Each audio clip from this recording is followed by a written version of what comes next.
আমাৰ দৈঙত যিগৰাকী মহিলাই বৰ্তমান উপদ্ৰৱ চলাই আছে, উপদ্ৰৱ বুলিয়ে কৈছোঁ মই, কাৰণ তেওঁ মানে তেখেত বুলি ক'বলৈ মোৰ বেয়া লাগিছে। তেওঁ আমাৰ দৈগুং অঞ্চলৰ মহিলাই আজিলৈকে কোনো পুৰুষৰ ওপৰত হাত তুলিবলৈ কোনো সাহস কৰা নাই, আজিলৈকে শুনা নাই পুৰুষৰ হাত তোলা।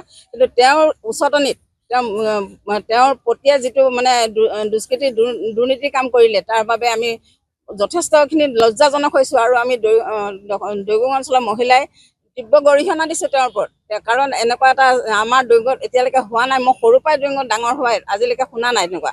আৰু দ্বিতীয়তে মই কওঁ যে এগৰাকী বাহিৰৰ পৰা অহা দুৰ্নীতিমূলক মানে মহিলা বুলি কৈছোঁ, তেওঁ আহি পেলাই এই আমাৰ দৈগুং অঞ্চলত এনেকুৱাখিনি এনআৰএলৰ পৰা মানে অনুদান আনি যিখিনি অনুষ্ঠান কৰিম বুলি পেলাই ইয়াত লৈছে, যিখিনি উন্নয়ন কৰিম বুলি লৈছে, তাত আমি কোনো উন্নয়নমূলক দেখা নাই।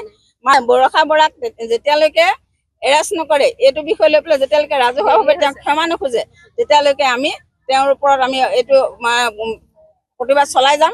আৰু আমি তেওঁলোকৰ প্ৰতিখন অনুষ্ঠান মানে প্ৰতিষ্ঠান যিখিনি দোকান বজাৰ আছে বন্ধ ৰখা আমি সিদ্ধান্ত লৈছোঁ। তাত যদি তেওঁ নেমানে, তেতিয়াহ'লে আমি ইয়াতকৈও আমি বেছি পদক্ষেপ ল'বলৈ সাজু আছোঁ।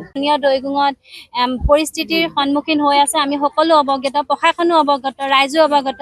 কিন্তু আমি আজি অতি ধিক্কাৰ দিছোঁ যে এনে এজনী দুৰ্নীতি মহিলাই কেনেকৈ সমাজত আগস্থান পাইছে। যিগৰাকী মহিলা আচলতে এগৰাকী মহিলা হিচাপে তেওঁক আমি মহিলা বুলি ক'বলৈ আচলতে লাজ পাইছোঁ। তেওঁ যিখিনি দুষ্কৰ্ম, আৰু আমি জানিবলৈ পৰা মতে তেওঁ বহু বিবাহ, তেওঁ এবাৰ দুবাৰ নহয় ৩-৪বাৰকৈ তেওঁ বিবাহ পাশত আবদ্ধ হৈছে। তেওঁ ব্লেকমেইলিং কৰে বুলি আমি ইতিমধ্যে জানিব পাৰিছোঁ। তেওঁ সন্তানো আছে। তেওঁ আচলতে এইটো ব্যৱসায় নে কিয়ে নে সেইটো আচলতে আমি জানিব বিচাৰোঁ। তেওঁ সেইটো সত্যতা সম্পন্ন কৰিব লাগে। এনে এগৰাকী মহিলাক আমি আচলতে মহিলা সমাজৰ পৰা বহিষ্কাৰ কৰিব লাগে, যি নেকি তেওঁখিনি আমাৰ যি নেকি দুৰ্নীতি কৰিছে। আৰু তেওঁলোকৰ আমি পৰিয়ালটোক আমি ধিক্কাৰ দিছোঁ। যেনেকৈ আমাৰ এজন ল'ৰা ছোৱালীয়ে কিবা এটা ভুল কৰিলে আমি মাক দেউতাক আগবাঢ়ি আহোঁ, তেনেস্থলত এগৰাকী বোৱাৰীয়ে যেতিয়া ইমানখিনি ৰাইজৰ আগত অপমান বা দুষ্কৃতিমূলক কাম কৰিলে, তেওঁলোকৰ কিন্তু পৰিয়ালে আমাৰ লগত কোনো সহযোগ কৰা নাই। সেইকাৰণে আমি বাধ্যতা হৈছোঁ এই কাৰ্যসূচী ল'বলৈ।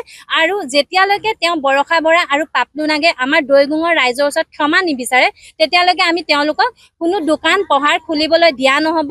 যি বেদখল মাটি দখল কৰি তেওঁ ফেক্টৰীটো বনাইছে, সেই বেদখল মাটি কিন্তু মুক্ত কৰিব লাগিব। ইতিমধ্যে আমি চাৰ্কল অফিচত স্মাৰক পত্ৰ দিছোঁ, আৰু যদি আমি যাব লাগে আমি যাম, অনাগত দিনত যদি আমি একো সুফল নাপাওঁ।